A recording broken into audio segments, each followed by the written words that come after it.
오늘 사도 바울은 이 자신이 당하고 있는 이 고난 속에서도 이 빌립보 교회를 향한 큰 소원이 있었습니다. 비록 자신은 감옥 중에 그들에게 편지를 통해서만 그들을 향한 애틋한 감정들과 그들의 애정 어린 염려와 표현들을 나타낼 수밖에 없었지만 그의 편지에는 그들을 향한 간절한 마음이 가득 담겨져 있었고요. 또한 앞으로의 그들의 모습에 대한 기대와 소망이 있는 것을 우리는 볼 수가 있습니다. 여러분, 그렇다면 그들을 향한 바울의 이 같은 큰 소원은 무엇이었습니까? 그것은 바로 이 빌립보 교회에 속한 그리스도 한 사람 한 사람이 이렇듯 그리스도 예수 안에 있는 은혜와 지혜 안에서 자라는 것입니다. 곧 오직 하나님의 은혜로 지금의 각자의 자리에서 견고하게 세워져 가는 것을 바울은 그것을 기대하고 있는 것이죠. 그리고 이 같은 모습을 이 앞선 1장 6절에서의 고백과 같이 하나님이 이러한 착한 일들을 그들 가운데 시작하시고 또 계속해서 나아가고 계시며 하나님께서 반드시 이 일을 완성시켜 가신다는 사실을 그들에게 다시금 상기시켜 주고 있는 것입니다. 또한 바울은 그들의 자람과 성장이 결국에는 이같이 현재의 기쁨과 그들의 만족에만 머무르지 않고 더 나아가서 바울 자신처럼 오늘날 어떤 환경이나 형편에서도 그들이 함께 기뻐할 수 있는 그런 믿음의 경지에 이르기를 함께 간구하고 있는 것을 우리는 보게 됩니다. 물론 우리가 앞선 이 빌립보서를 우리가 살펴보면서요, 바울 자신이 처한 상황을 우리가 바라볼 때에 그들이 결코 기뻐하거나 이렇듯 함께 그들이 기뻐할 수만은 없음을 우리는 알 수가 있었습니다. 사실 복음을 전하던 바울이 이 수감되었다라는 소식은 그들의 교회들에겐 큰 걱정거리였겠죠. 그리고 이 편지를 쓸 당시에 바울은 다시 자유의 몸이 될 수 있을지 그것조차 확신할 수 없는 그런 상황이었습니다. 오히려 살아남을 가능성보다는 그가 죽을 수 있는 그 죽음의 조짐이 오히려 바울에게는 더 많이 보였다는 것입니다. 그렇게 바울이 감옥에 있음은 자신뿐만 아니라 또한 자신을 바라보는 이 빌립보 교인들에게도 그것은 무척이나 힘이 들고 어려운 시간들이었을 것입니다. 그래서 빌립보 교인들은 바울을 사랑하고 또 염려하는 그런 심정을 편지에 담았죠. 그것을 편지에 써서 바로 에바브로디도 편으로 그에게 편지를 보내왔던 것입니다. 여러분, 이 같은 마음이 담겨져 있는 편지를 받았을 때 여러분, 바울의 마음이 어떠했겠습니까? 그는 감옥 안에서 그 어둡고 차가운 감옥 속에서 어쩌면 뜨거운 눈물을 흘리지 않았겠습니까? 그리고 그 편지를 읽으면 읽을수록 그의 마음이 메어오는 것을 느꼈을 것입니다. 마찬가지로 바울 역시 그들이 자신이 옥에 갇힌 이 일로 인해서 빌립보 교인들이 또한 염려하고 자신으로 인하여 염려하고 근심한다는 사실을 잘 알고 있었습니다.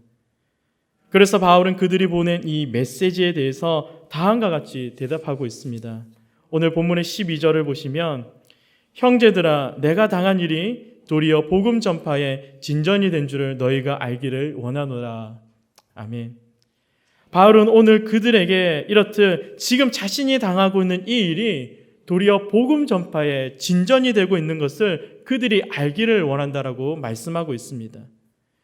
오늘 이 말에는 바울이 자신을 걱정하고 또 염려하고 있는 이 빌립보 교회를 향한 중요한 의미들이 담겨져 있습니다.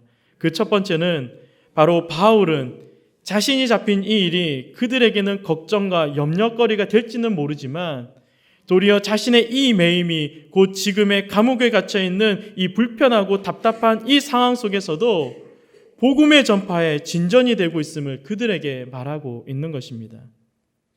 13절에서는 그러한 결과로서 바울은 자신의 매임이 그리스도 안에서 모든 시위대 안과 그 밖의 모든 사람들에게 나타나고 있음을 고백하고 있습니다.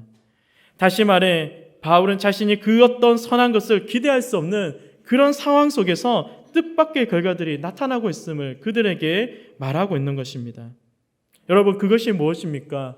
오늘 성경을 보면 그것은 바울이 감옥 안에서 로마 황제 시위대에게 복음을 전할 수 있는 그런 기회를 얻게 되었던 것입니다. 많은 사람들은 바울이 감옥에 갇히는 것을 보면서 이것이 그의 사역의 마지막이라고 생각했을지도 모릅니다. 특히 그가 감옥에 머무는 시간이 길어지면 길어질수록 그들의 생각은 더 확고해졌겠죠. 이제 바울이 복음을 전하는 이 사역은 끝이구나. 아무리 뛰어난 바울이라도 우리로서는 상상하기 어려운 그 괴롭고 견디기 힘든 그 감옥 안에서 그가 과연 무엇을 할 수 있겠냐. 그렇게 두루다니며 복음을 전하던 이 활동적인 사람이 그 차디찬 사슬에 묶인 채 감옥에 갇혔으니 이제 그도 더 이상 아무것도 할 수 없을 거야. 그렇게 여겼던 것입니다. 사람들은 바울이 처한 이 상황에 대해서 매우 부정적인 시선을 주면서도 또한 한편으로는 바울에 대한 안타까운 마음으로 그를 지켜보고 있었을 것입니다. 그러나 우리가 성경을 보아서 알 수 있듯이 바울이 이렇듯 감옥 안에 갇힌 그 상황 속에서 놀라운 일이 일어나게 됩니다. 분명 로마는 바울이 전하는 복음을 가로막기 위해서 바울을 수감하였습니다. 바울을 사로잡았던 것이죠. 그리고 그에게 쇠사슬을 채우고 어떤 사람과도 만나지 못하도록 엄격한 간시를 통해서 그에게 자유마저 빼앗아 버렸습니다. 그런데 놀라운 것은 그렇게 견고하게 격격히 둘러싸인 그 감옥 안에서 오히려 바울이 전하는 이 복음이 더 넓게, 더 능력 있게 전파되어 갔다라는 것입니다.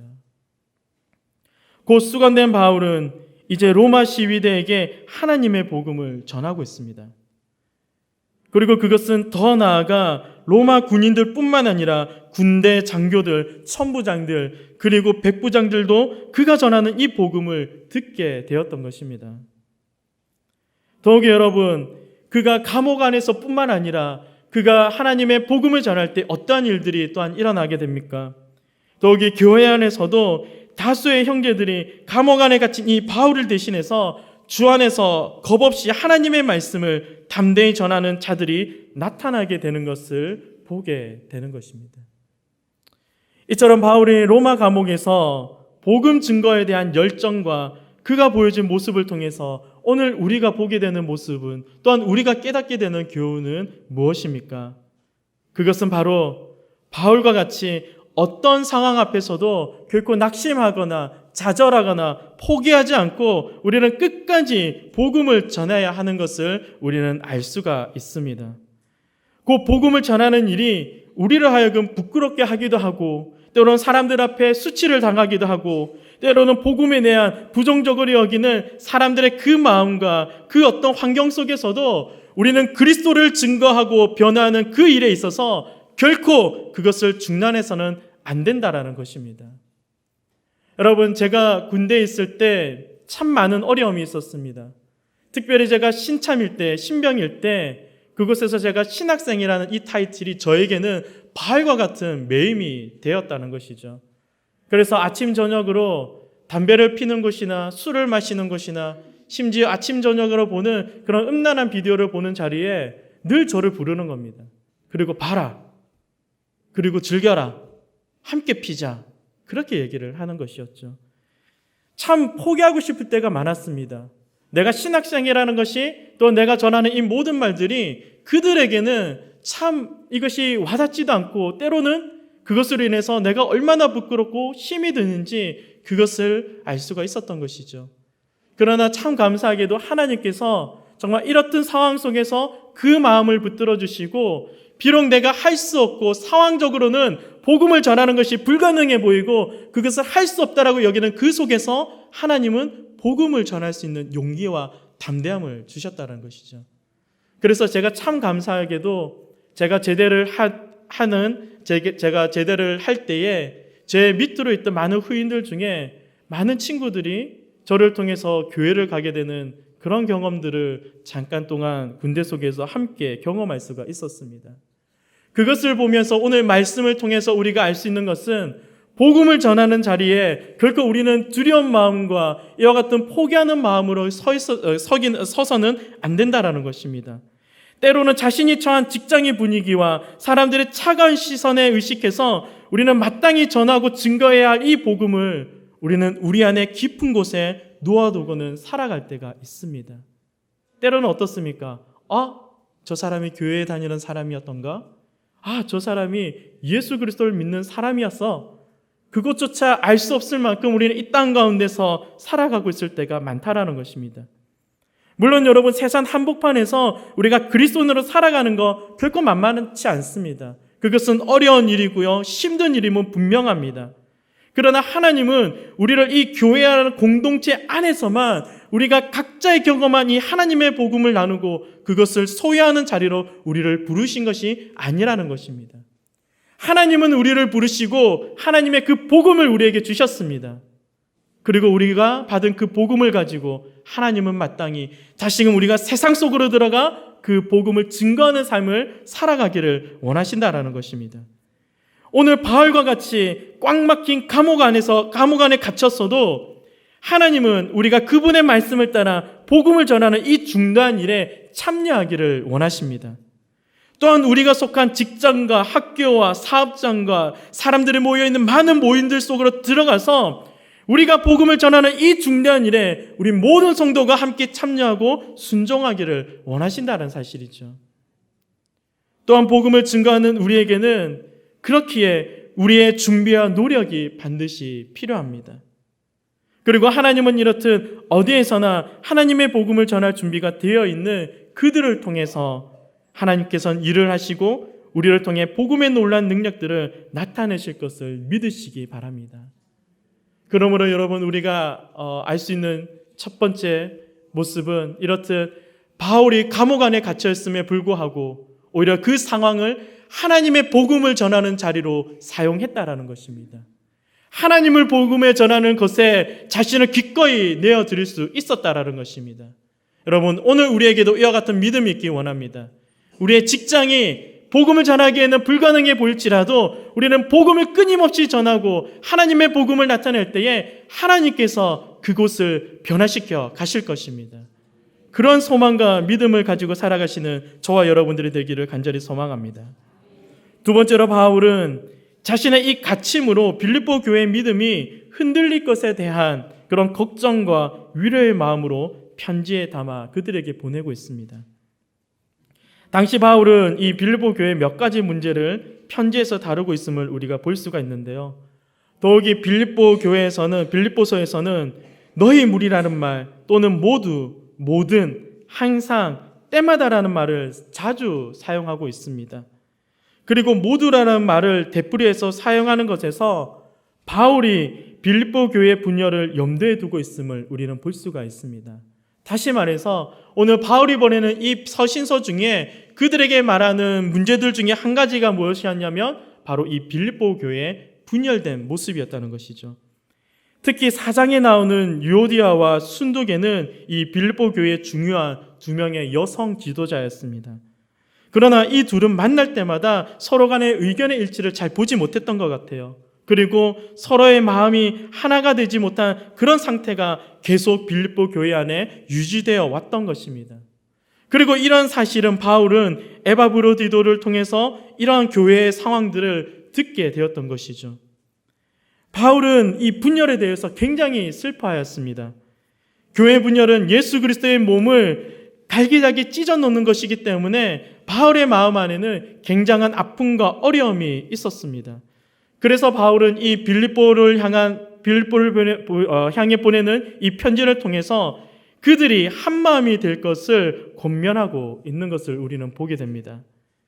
그리고 자신은 그 어느 누구 편에 들지 않을 뿐만 아니라 의도적으로도 모두라는 이 단어를 반복해서 사용함으로써 나는 모두를 위해서 또 모두의 이름을 부르며 기도하고 있음을 그들에게 말하고 있습니다. 여러분, 오늘 우리에게 교회란 어떤 것입니까?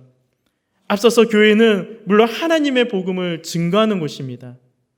그리고 바울에 따르면 교회란 여러 사람이 같은 메시지, 같은 진리를 듣고 믿음으로써 형성되는 곳을 교회라고 말하고 있습니다. 곧 같은 믿음을 받아들이고 같은 믿음으로 든든한 울타리와 같이 서로가 엮이는 곳을 바로 교회라고 말하고 있는 것이죠. 그렇게 교회는 아주 특별한 집단이며 또 세상에 잡다한 사람들로 이루어진 그런 정체불명의 모임이 결코 아니라는 것입니다. 그저 사람들이 모여서 세상적인 이야기로 채워가고 자신들의 유익적인 것들만을 추구하는 그런 곳이 결코 아니라는 것입니다. 그러면 여러분, 오늘 교회를 교회되게 하는 특징은 무엇입니까? 그것은 그들이 어떤 출신이고 어떤 학교를 나오고 어느 정도의 생활 수준을 가지고 있는지 그것을 따지고 있는 것이 아니라 결국 모든 구성원이 같은 믿음을 받아들이는 데 있다라는 것입니다. 여러분, 그것이 무엇입니까? 그것은 바로 살아계시며 생명 되시는 참 하나님을 믿는 것입니다. 여러분, 오늘 우리가 모여있는 중요한 것은 바로 예수 그리스도로 말미암아 우리가 이곳에 함께 모여 있다라는 것입니다. 외모도 다르고요, 살아온 방식도 다릅니다. 그리고 살아가는 모습도 다릅니다. 그러나 우리가 이 안에서 한 형제요 자매로 부를 수 있는 것은 우리의 특별한 능력이 있는 것이 아니라 하나님이 우리 가운데 함께 하심으로 우리가 한 공동체 가운데 함께 세워져 갈 수 있다라는 것입니다.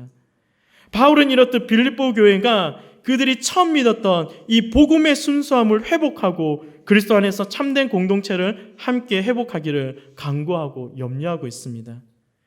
그러나 이러한 바울의 간절한 간구와 염려에도 불구하고 장기화된 바울의 투옥으로 인해서 그들 가운데서는 낙심하고 또 복음의 능력에 대해서 의심을 가지는 사람들이 생겨나고 있음을 보게 됩니다. 그들은 복음을 증거하던 바울이 왜 오랫동안 감옥에 갇히게 되었으며 또 이런 추억으로 인해서 결국 복음 전파에 방해가 되는 것은 아닌가 하는 그런 의문들을 가지게 되었던 것이죠. 그렇다면 그들의 이 분열의 내용은 무엇입니까? 그것은 오늘 15절과 17절에 나오고 있는데요. 먼저는 어떤 이들은 투기와 분쟁으로 어떤 이들은 착한 뜻으로 그리스도를 전파하나니 또 하나는 그들은 나의 매임에 괴로움을 더하게 할 줄을 생각하여 순수하지 못하게 다툼으로 그리스도를 전파하고 있다라는 것입니다. 여러분, 바울에 대해서 실망하고 순수하지 못한 다툼으로 많은 사람들이 이렇듯 교회 안에서 분열되고 있다라는 것입니다. 다시 말해 우리는 우리고 바울은 바울이니까 그래도 우리는 우리의 방식대로 우리의 모습대로 복음을 전하자는 그런 순수하지 못한 그런 다툼, 교회 분열이 오늘 이 빌립보 교회 안에 있었다라는 것입니다. 여러분, 이와 같이 빌립보 교회가 흩어지고 분열되는 이 모습 속에서 바울의 반응은 어땠을까요? 오늘 우리 18절을 통해서 이렇듯 바울의 반응을 우리는 볼 수가 있습니다. 18절을 보시면 그러면 무엇이냐? 거칠어라 하나 참으라 하나 무슨 방도로 하든지 전파되는 것은 그리스도니 이로써 나는 기뻐하고 또한 기뻐하리라 라고 바울은 말하고 있습니다. 다시 말해서 바울에게 들리는 이 교회 소식은 참 암울한 것이었습니다. 교회 분열로 인해서 교회가 아픔을 겪고 상처가 있는 것을 바울은 듣게 되었다는 것입니다. 여러분, 그런 소식을 듣는 바울의 마음이 어땠을까요? 찢어지는 마음을 겪었겠죠. 아픔이 있었다는 것입니다. 무너지는 마음을 겪었다는 것입니다. 그러나 그럼에도 불구하고 그리스도를 전함에 그 모든 것들이 유익하다면 바울은 무엇을 이야기하고 있습니까? 그것이 상관이 없다는 것입니다. 여러분, 우리가 이것에 대해서 오해하지 말아야 됩니다. 그것이 무엇입니까? 우리 안에 분열이 결코 좋은 것이 아니라는 것입니다. 하나님은 우리를 하나됨으로 부르시고 그 하나됨을 통해서 세상 속에 나아가기를 원하신다는 것입니다. 그러나 그럼에도 불구하고 바울은 이같이 교회가 분열된 속에서도 하나님을 향한 그 복음을 전하는 일들이 일어나는 것을 통해서 이렇듯 그리스도를 전함의 모든 일들이 유익하다면 그것조차 상관이 없다는 것을 그들에게 말하고 있다는 것이죠. 바울은 감옥에서도 그의 관심은 오직 이 복음에 있는 것을 우리는 볼 수가 있습니다. 오늘 우리가 이 말씀을 통해서 깨닫게 되는 마지막 말은 바로 이것입니다. 오늘은 어떠한 일 속에서도 우리의 관심이 사람에게 있는 것이 아니라 비록 그와 나의 모습이 다를지라도 우리의 관심은 하나님의 복음을 전하는 데 두어야 한다는 것입니다. 교회의 관심은 어디에 있습니까? 바로 하나님을 증거하는 데 있다라는 것입니다. 오늘 저와 여러분들의 삶에 이렇듯 하나님의 복음을 전하는 모든 삶의 영역 속에서 하나님의 복음을 담대하게 증거하고 또한 우리가 속한 하나님의 교회가 몸된 그리스도의 교회가 하나님의 교회가 이렇듯 하나됨을 통하여 온전한 그리스도의 복음을 더욱더 증거하게 힘쓰는 저와 여러분들이 되기를 소망하고 그런 우리 양정교회가 될 수 있기를 간절히 소망하기를 간절히 축복합니다. 함께 기도하겠습니다. 하나님 아버지, 오늘 바울이 감옥 안에 갇혀 그의 상황과 환경이 어렵고 불편한 속에서도 그의 그 불편함을 결코 실망과 낙심 가운데 두지 않고 하나님의 복음을 전하는데 그의 모든 열정과 그의 상황을 변화시켰듯이 하나님, 우리가 속한 모든 삶의 영역과 삶의 자리마다 이렇듯 복음을 증거하고 복음을 전하는 우리의 모습 가운데 믿음의 담대함을 다하여 주시고 그 어떤 상황과 어려움 속에서도 결코 그리스도를 증거하는 일을 중단하거나 그것을 우리가 멈추는 일이 없도록 하나님 우리를 붙들어 주시고 모든 삶 가운데서 온전히 하나님의 복음이 증거되고 나타날 수 있도록 인도하여 주시옵소서. 더욱이 사랑하는 우리 양정교회가 하나님의 복음을 증거하는 일에 하나가 되게 하시고 한 마음을 이루게 하시고 하나님을 기뻐하시는 그 온전한 뜻 안에서 하나님 주님의 증거자로서 살아가는 모든 성도들과 하나님의 생명과 말씀을 나타내는 우리 사랑하는 양정교회가 될 수 있도록 주님께서 인도하여 주시옵소서. 감사드리며 살아계신 예수님의 이름으로 기도합니다. 아멘.